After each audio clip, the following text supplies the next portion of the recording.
Hello, I'm Jeremy Rivera, your unscripted podcast host. This is the Unscripted Cannabis podcast, and I'm here with Jeremy Norrie, who's going to introduce himself, give us a taste of his expertise, what he's been working on, and his connection to the cannabis world. Absolutely. Yeah. Thank you so much for having me. It's my pleasure to be here. And my history in the cannabis world is very deep. I wrote for a magazine. I represented numerous products, won cannabis cups. I've been arrested, home invaded, robbed. I mean, it's been the whole gambit. And like probably the largest fame that I have from it, I was one of the proponents of dabbing early on. One of the cannabis cups I won was for the first dabbing tool that was made available for sale. And from there, I also did all these different events about competitions in cannabis. And then I also had a company called Rigrags that was kind of like an alternative for stickers or handkerchiefs used for dabbing, cleaning dabbing tools. So yeah, I mean, I have a super deep history in that world. Now I'm a documentary journalist, and I've made a few movies about cannabis. So it's been a wild ride. Let's go with the most recent documentary that you dug into. What was the focus subject matter for that, and what inspired you to make a movie out of it? Absolutely. Well, the first ones I made were about medical cannabis. It was like very important to me to tell some of those stories of the healers who were sometimes giving away this medicine to people, and really, it was something I could get behind, a kind of concept that's important. One of the best things about cannabis is that it can heal you and help you with your medical problems in various ways, right? So, such an important topic. But then the most recent movie is actually about legalization and how the times have changed from those days when those healers could just give away medicine, and then they were able to do that because they were selling cannabis, and they may be selling it to a medical store or doing it in some sort of way where they were part of this whole industry. Now there's all these guardrails. You can't just sell cannabis and be a healer and give away cannabis. That's not a thing anymore. So it's really dramatically changed the way that the whole world works, in cannabis. It's cut out, like, say, 95% or more of the people that originally were participating in the industry that got it to where it is now. And, Mhm. there's still some of us out there fighting the good fight, but the documentary was basically the journey from the original hemp freedom fighters that were trying to legalize cannabis based on its textile uses and all these other helpful things that it could provide for business. Then the medical side came and eclipsed that, and they all became medical activists. And then the Mhm. medical side opened the door to money. And once the governments saw what was available to them tax wise or revenue wise, well, they've consistently changed it, and it looks like we're sitting on the precipice of them completely eliminating everything that we fought for up till now and creating a FDA approved version of how cannabis is going to be sold in the future. So, it's wild times yet again. Yeah, that came up with my last interview with Len May of EndoDNA, and I was fascinated to hear. I didn't understand the human body and the endocannabinoid system, and how those fundamentals works. It's kind of that flip side of that same coin of, hey, there are legit, uses for that, but if you're looking at the continuity of the journey with the product, I can definitely see, coming from the outside. I lived in California, so it was one of the early adopters of licensing, and how it was before that and after. Definitely some.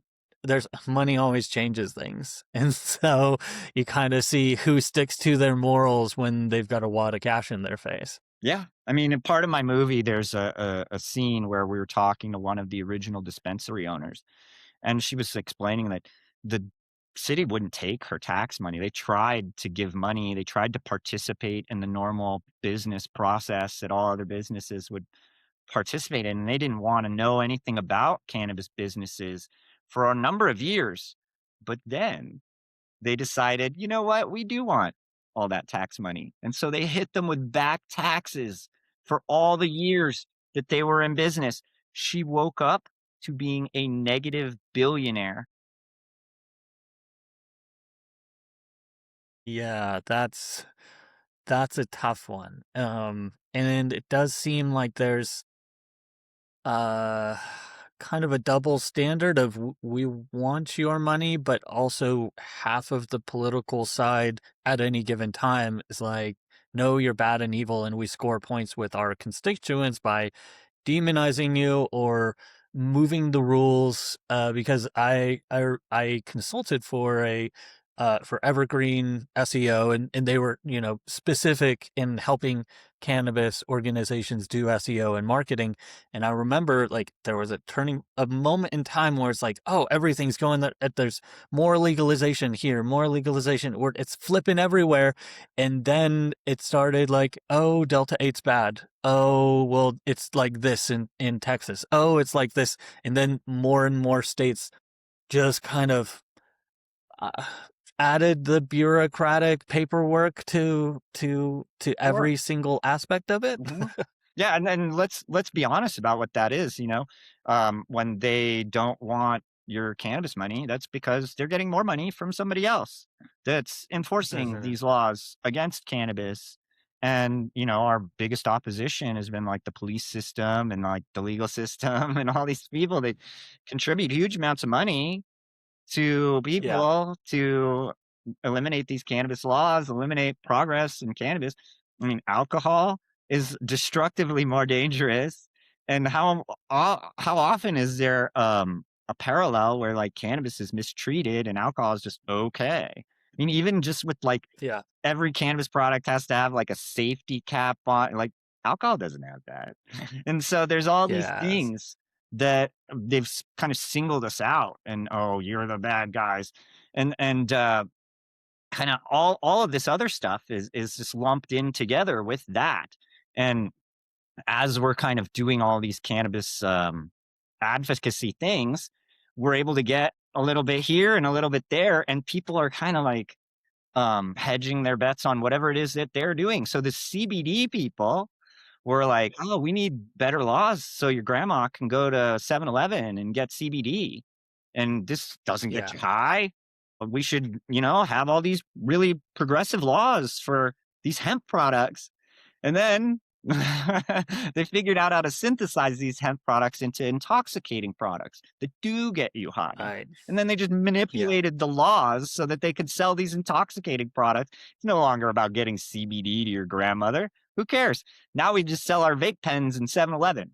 And then all the weed yeah, people that had to like lose their whole life trying to sell their products in these dispensaries and like, oh, all these rules, follow all the guidelines. Oh, there's no guidelines for these other ones? They don't have to pay the taxes that we pay? Like, this is nuts. And so you have even cannabis people fighting the cannabis laws. They've separated us now. And because so many people in the cannabis industry are just carpetbag opportunists that don't care about the real important parts of cannabis. They're just going to take the money, whatever. They don't care.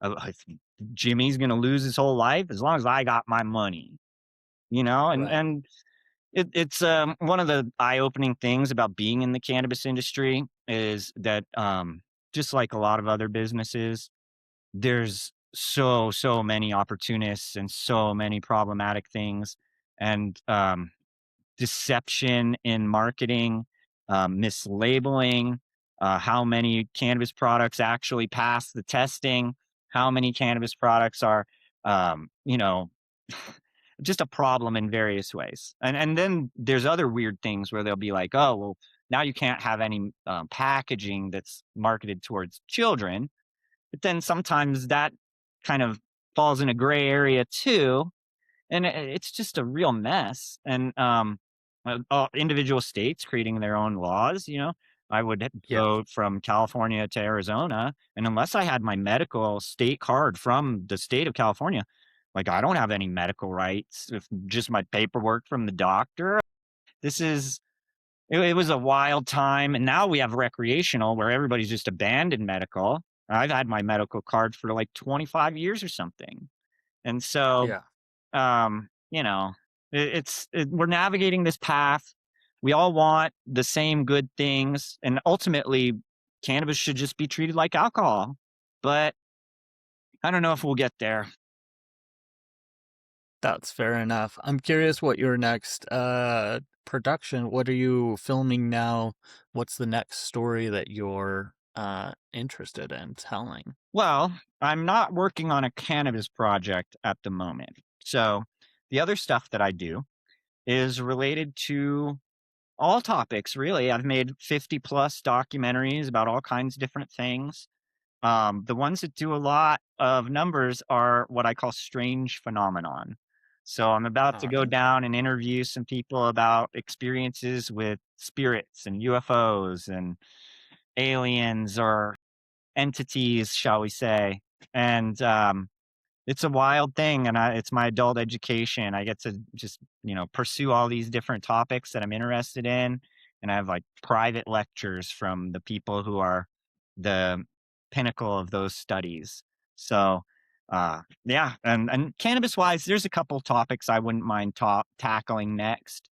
Um, some of my friends in the glass industry were sued by Starbucks, and there's a whole Okay. story about this product, these glass um, coffee cups, essentially. Uh-huh. And, they were kind of demonized in the industry. Uh, And that whole story is a wild story. So I thought about maybe diving into something like that. If somebody wants to fund a cannabis project, come and see me. I might actually be doing a story about the sisters, the cannabis nuns, forget their name, but, one of my friends is working with them. So, I'm not sure, but it Interesting. seems like one of those is gonna be my next thing. Well, listeners, if anybody out there wants to get their story out as a documentary, Jeremy Norrie is waiting for you. I'll make sure his information's linked in the show notes. I'm not quite done with him though, because I do want to delve into that other side. I'm just a curious bird. Um, Tell me, what was the most unexpected story? Because I've done 120 unscripted interviews in the past year, and I can think of several interviews where it just went way differently than I thought it was going to go going into it. So, what is the wildest ride you've been on as a documentarian? Yeah, wow. I mean, I have a book, so if we're talking about the scary stories in my life, and especially in the cannabis world, I would kind of encourage people to read my book. It's all about all those terrible things that happened to me, my home invasions, my robberies, traveling around the country, internationally, doing the secret cup, almost getting arrested in Spain by military authorities, canine units getting sent to my events. Like, it was a crazy, crazy time in the cannabis world. And so all those scary stories are in my book, and that's called Jack Moves, a memoir of the weed trade and dangerous living. I believe that's the subtitle. But on Barnes and Noble and Amazon, you can find that. But I mean, wow, what is the wildest story? I mean, I've done some psychedelic medicine stories, and some of the stories that I've been told about that are really incredible. I'm in the Hollywood Disclosure Alliance, and so I go to all these UFO conventions, and I talk to, like, all the famous UFO people. I was working with Nick Pope last year at Contact in the Desert. It was just me and him going around doing stuff, and so I've definitely heard some crazy, crazy stories. One of the people I know, told me she was impregnated by an alien, and the alien removed the baby. Okay. I'm currently working on an experiencer story. So these are wild stories. I have to be respectful to these people, Yeah. but the mainstream public isn't going to believe that you talk to dogs and cats and they talk back to you, or that a dolphin gave you a message about frequency, and that's your purpose now is sharing this information, or you communicate with the mantis aliens, or you communicate with the Pleiadians. or maybe it's heaven and spirits and angels or Jesus or Mary or, I've heard it all. And the thing I have to do when I'm doing these things is I'm a journalist. So I'm trying to tell Yeah. this story from all perspectives and give it credibility as much as I possibly can. And I push back on a lot of these subjects and I give them the opportunity to kind of answer these questions that people might have. And from there, I take all these little bits of information, and when there's crossover, that's one of the things that really gets to me. So, for example, I was interviewing a couple and they were explaining to me remote viewing and astral projecting. And at one point, Mhm. they were like, anybody can learn how to do this. It's like basically something that all humans have the ability to do. And, I've pursued that a little bit. I've been able to trigger lucid dreams, but I've never been able Yeah. to have an astral projection or any of that yet. But the information about what that experience is like has stuck with me. And so I was doing an interview with a yogi master. So this guy does yoga. He's Mhm. not a UFO guy. Yeah. And he Right. was explaining to me levitation. And he's like, in yoga, people will say that they can levitate, and then you'll see videos of people hopping around, and they'll like take the picture while they're midair, and they're like, "Oh, look, I'm levitating," and this is fake levitation. And he says to me, "What levitation really is your essentially like your soul, your inner you, like comes out of your body and is above you." And how we've heard of near death experiences like this. We've heard of Mhm. a lot of these astral projection type stories sound like that. And Yeah. some of these psychedelic medicine stories sound like that. And so it starts to give credibility to like, okay, this might not just be a made up story. Something is happening, but what is happening? Yeah. Right. Yeah. It is interesting to play that theater role. I think of the early FM and AM radio stations that I'd listened to, and there was a late, I think was it Art Bell, and one other that I'd listen. It'd be like 2 o'clock in the morning. He'd be interviewing a guy. Oh, tell me about your experience with the frogmen, and they'll go and it's challenging because we live in a world that um, for a lot of my youth and growing up, very much like enjoyed the skeptics parade of like, let's bring out the scientists and disprove everything. And but it was the same time that they were rolling out, the Atkins diet and then saying that this health practice is wrong and that, all fat is bad. And then, they're rolling that back 15, 20 years later, that what we thought was true wasn't exactly true. And I think it comes down to something that my wife often brings up, and I have a challenge with of like nobody can really know.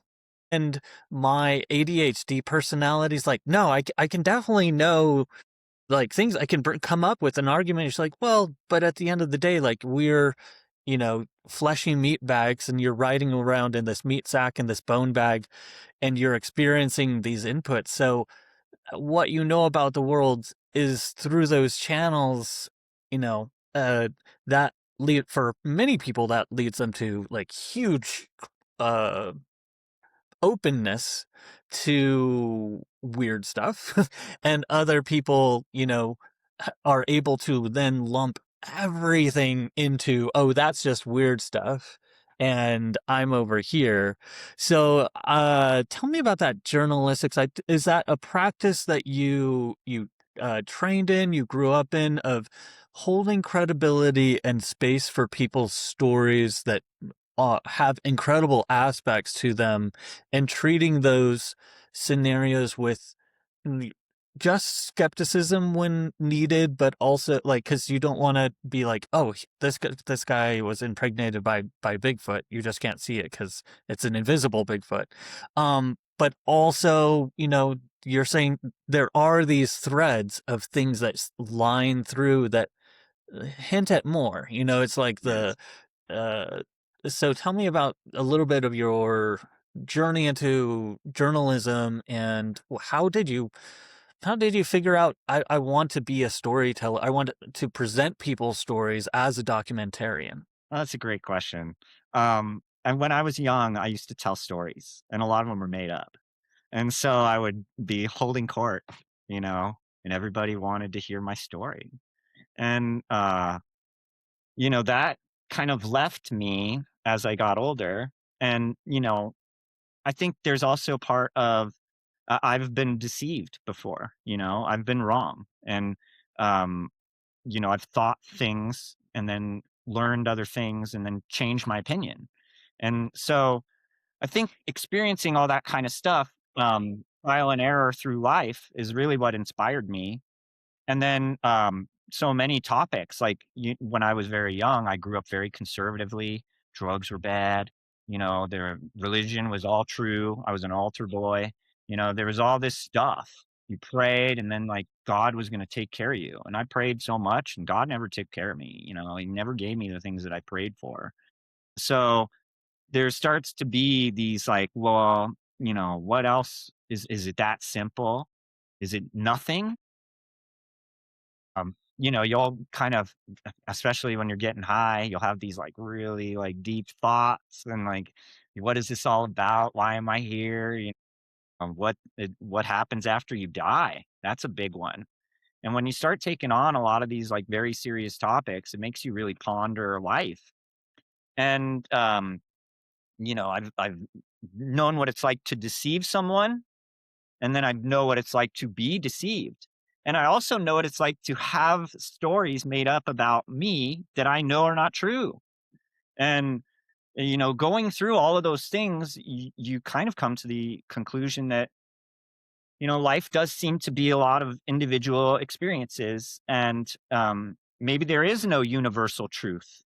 Maybe there's truth for different people, and maybe some things are universally true, but you haven't experienced them. And so they seem unbelievable, right? I mean, even just telling my mom about lucid dreaming, she acts like it's made up because she's never experienced it. But Mhm, we know that's a real thing. Mainstream science will acknowledge that mhm, this is a real thing. And if you ever have had a lucid dream, it is profound. I've had so many, and I even have had ones where I'm, like, in a boat, and I'm like, "Is this a dream?" And then I'm thinking, like, "This can't be a dream. It's too real to be a dream." And then thinking, "Well, if it was a dream, I would be laying down," and then slowly you've kind of morphed back into the you that's laying down, and you realize, "Oh my god, that was a dream, and how real was it?" And then there'll also be times when you'll wake up in the dream and there will be rules that don't apply in real life. Like, oh, you can't do certain bad things. It seems like they want you to be a good person in the dream world, or at least me. And, it's really, really interesting to see to me, it's not more real than reality when I'm in those like crazy spaces. I've had a lot of crazy experiences in my life. And that's definitely one of the things that makes me open to all of these subjects because, you're talking to somebody and they're telling you about how they remote view or how they can communicate with some other thing. And you just dismiss the evidence. Like that is not you can't dismiss evidence. So whether you're a skeptic and you're disproving something, one of my friends mhm. produces a project called the Y Files on YouTube, and they're the best debunkers I've ever seen about all of this stuff. And his analytics, he's like, "Oh, the beginning part is the truth, like the truth, the believer story." So they tell this believer story, and everybody watches it, millions of views. And then when he gets to the part where he says, "But is it true?" everyone turns it off.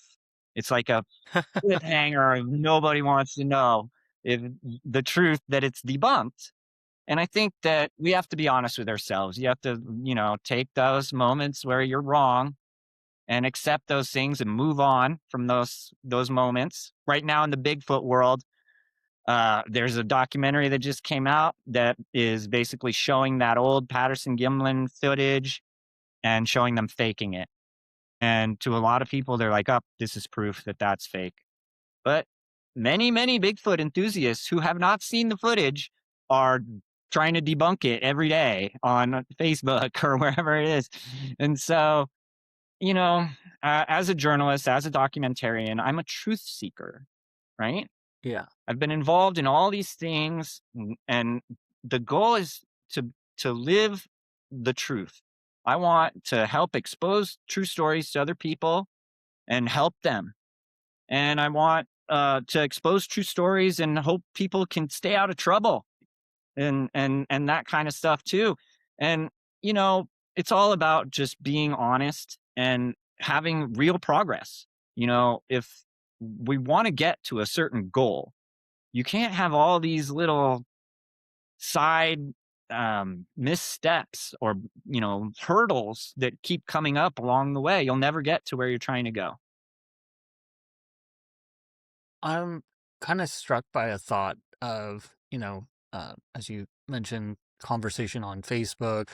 We have this new development in the past 20 years, a wild, uncontrolled population subject matter test that's ongoing called social media. And the way that we as humans have adapted this meta concept of society through these controlled platforms and channels that have their own agendas and algorithms behind the scenes, but also these strange ways that we as humans interpret this interface as social interaction. Now, as an independent, documentarian, certainly it doesn't hurt to have much bigger, viable methods to reach the public than a documentarian in the 1980s, where you had to go through specific film publisher channels and get that out there. I want you to give us your hottest take about social media and how it is shaping our society right now. Absolutely. I'm super deep. I want to make an AI movie. I am both a user of social media and a hater of social media. And so for me, it is marketing, right? This is the way that you reach the world, and it's theoretically cheap and all of this stuff, right? But they don't, you know, the social media platforms are completely unregulated. Um, I have a video that I posted on Instagram that has almost 1 million views.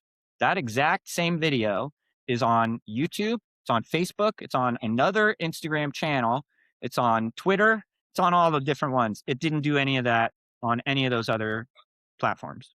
So, is it a bad video? Or why did it not get the views?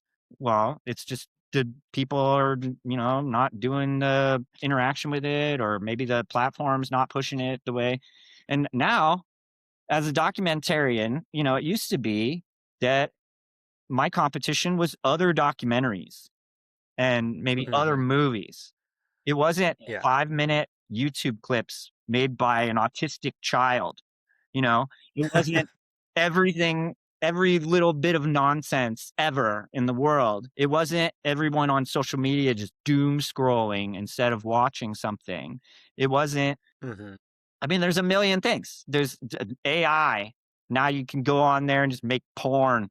And now you can just like, what's taking your time? What's taking your time away from watching movies? Because now it's way easier to make movies even. And so there's a billion movie makers in addition to all of these other content creators, and I'm competing with them all. And then these Yeah. streaming platforms, well, in the past, they used to have to buy your project and then they would put it out. And then if it was successful, great, they made money. But if it wasn't successful, they lost money, not me. And so Yeah. now it's I put out these projects, and if they're successful, then I make money, and so do they. But if they're not successful, I don't make money, and they don't care because they just, Right. they just essentially delete it.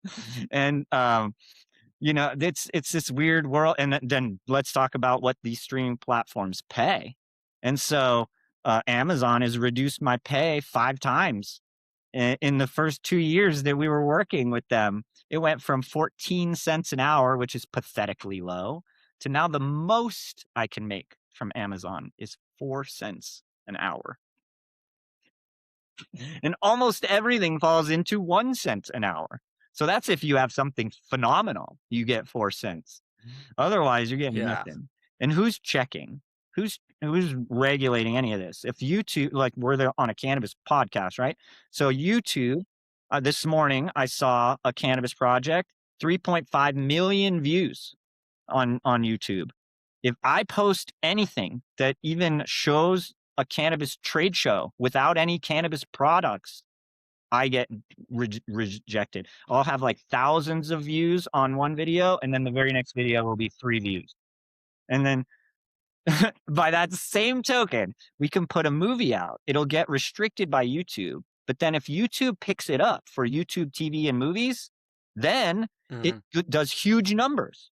And so how is this Yeah. legal? How are they just able to like choose who and what? And like, this is just crazy to me. And it's totally unregulated. I mean, what are we going to strike? Like, this is not going to happen. Like, all this stuff is just we're all just on a race to the bottom.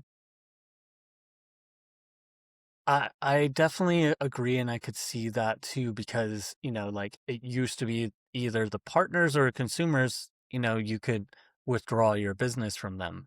But with such a vast society-wide now input on these levels of creation, it, it's not, yeah, there's no such thing as you a strike of content creators on Oh, these platforms. one more thing I wanted to mention.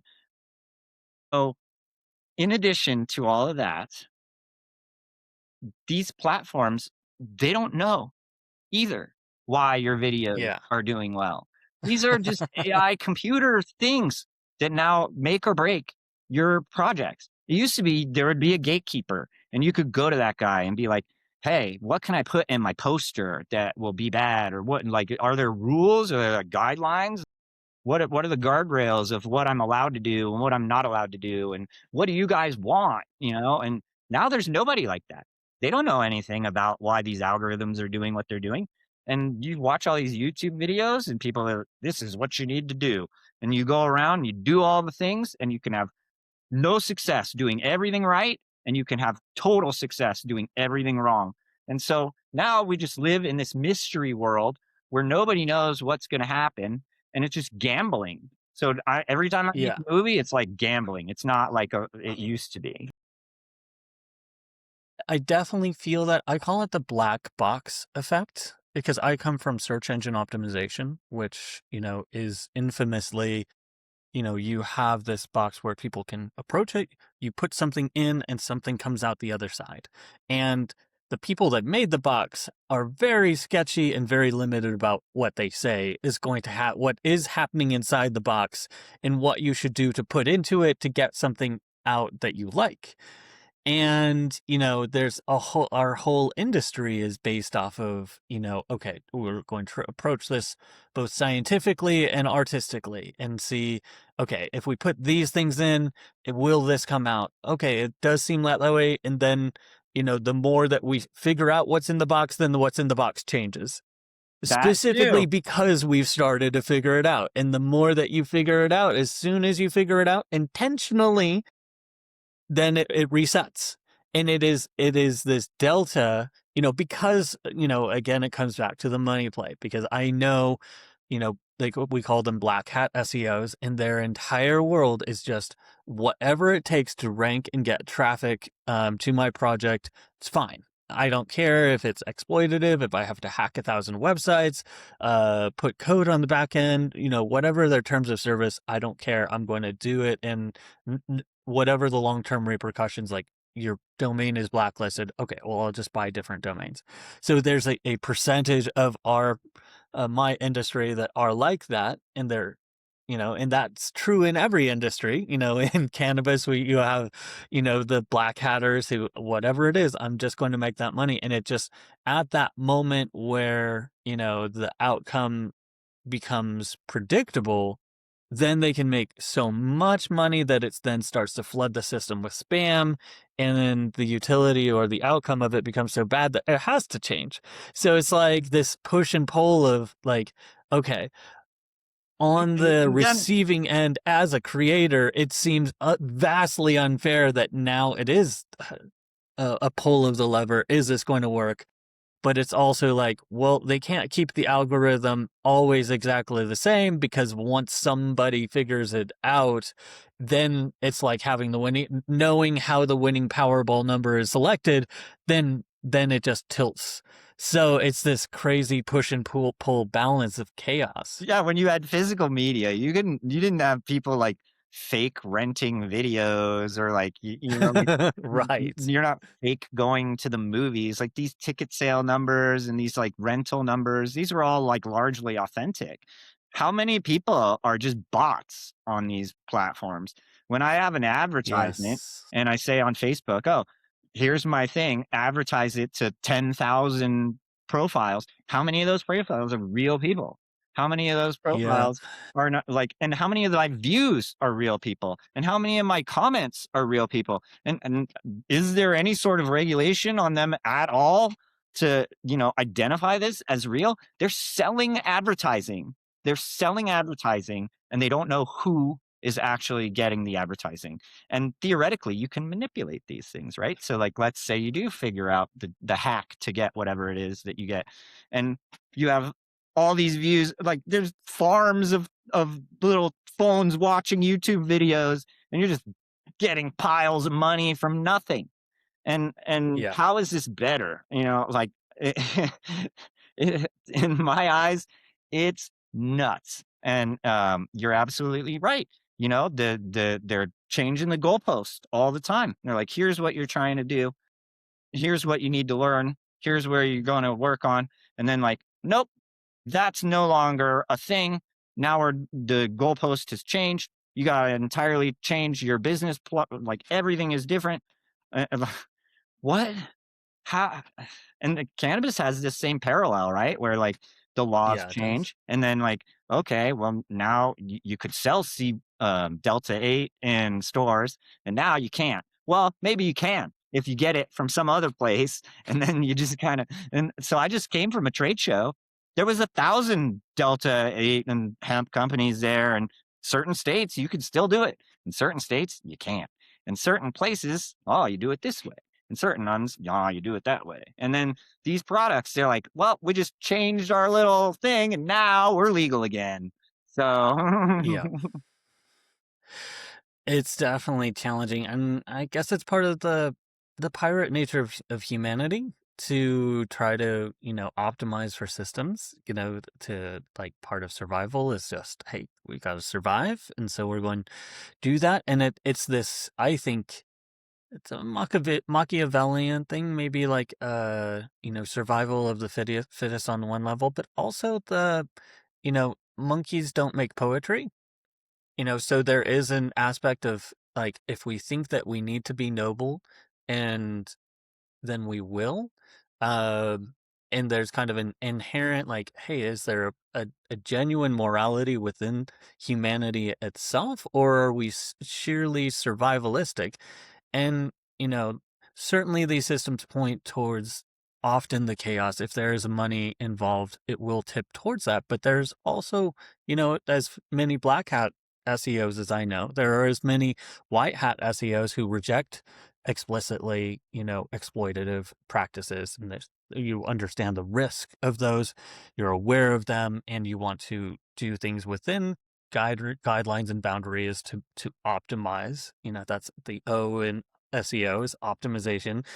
um so I think there's something about the nature of humanity that does have a concept of at least wanting the morality to exist, and at least wanting for there to be truth and justice and light in the world and mercy, and not just, dog eat dog. And that's reflected in our public media, that's reflected in cyberpunk tropes, and how we think about the future and what's coming up. And I do have hope for for humanity myself, but it is right now, and it may you live in interesting times is certainly the vibe for the moment. yeah, yeah, definitely. You brought up something else that I was thinking about there. And so as we're kind of moving forward in this world, and you know, um, are there even going to be streaming platforms in the future? AI is so able to make whatever you want that kind of a lot of us have talked about this, that currently YouTube is holding, it's the biggest platform. It's way, way, way bigger than Netflix. And Yeah. Netflix would probably be the next closest thing. And then there's all the other ones, HBO and all these places. And like, you go to HBO to watch a TV show, or you go to HBO to watch a movie, and like, well, maybe you don't know, you have like certain interests that you're like into. What about the future? Why wouldn't AI could just make a movie with you as the star, and then you can make Hmm. like whoever you want. All your friends can be in it, and the girl Yeah. that's your dream girl is your girlfriend. And why would I go to Netflix and watch a movie when I could just go to an AI and say, "Make me a movie about this. Make it kind of like Goodfellas, but it's a sci-fi, and all the characters look a little bit like Star Wars, and I'm the main guy, and my girlfriend is Pamela Anderson." like you know, like yeah.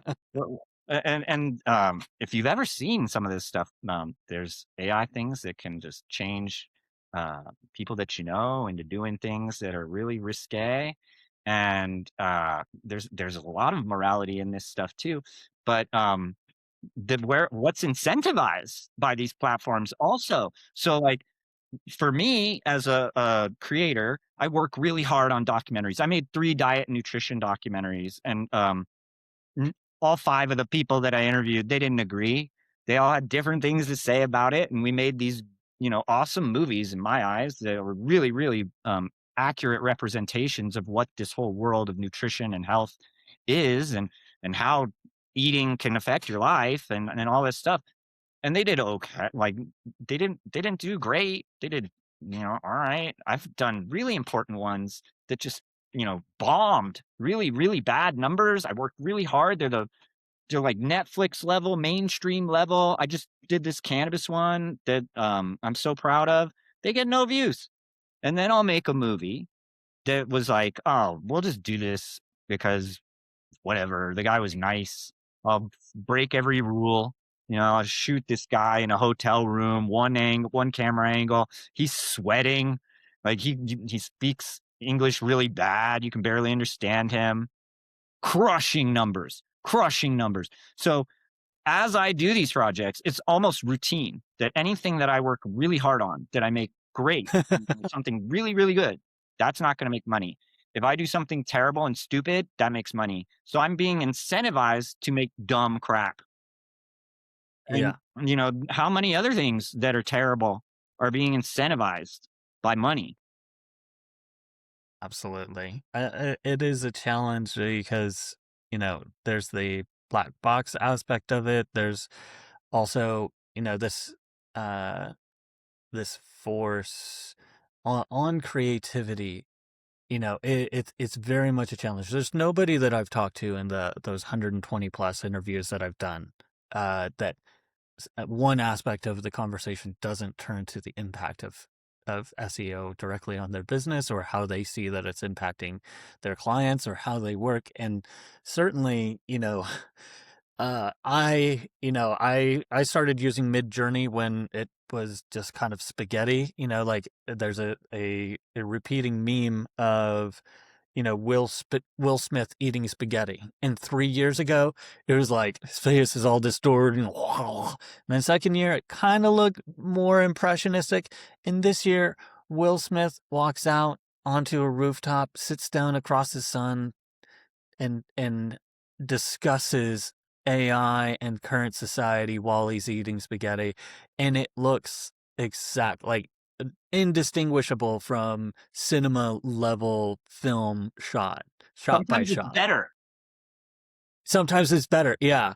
And part of my cynical side says, definitely somebody has models that are even more powerful and more accurate, which is absolutely terrifying from a privacy aspect, and I've had this view since, the Cambridge Analytica scandal. I was in SEO and I knew the level of data exposure and marketing information that at that time was hugely problematic. It was, a years long scandal that they did that.